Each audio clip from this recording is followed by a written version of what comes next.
Dear friends, today is Purim on the Jewish calendar, and I want to share with you two keys to victory from the story of Queen Esther and the amazing turnaround of what God did in their lives. Firstly, prayer and fasting. Queen Esther saw the danger. She knew the danger of Haman's edicts to wipe out the Jewish people. But she also realized that this was a spiritual conflict, which is why she fasted.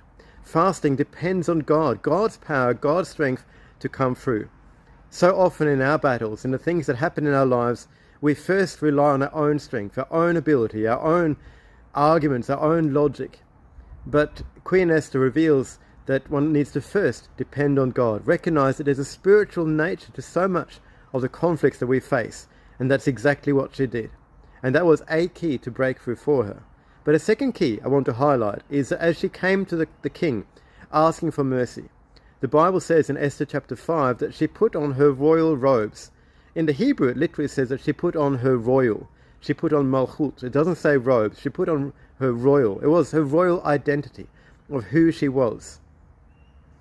The Bible speaks about, in the New Testament, about taking off our old self, our old garments, our old way of behaving, and putting on the new self.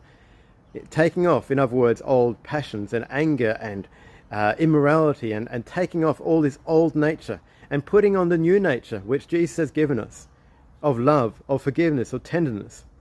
And as we enter into battle, we must wear this new nature. We must wear this new royal nature that God has given us.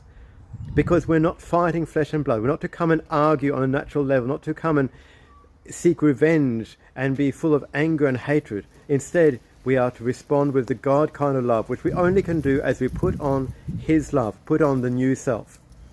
So for me, these two keys are really standing out to me, and I pray there'll be keys for victory for you too in the situations that you face at this time. So this is Enoch Lavender from Olive Tree Ministries. God bless you, and we'll be in touch.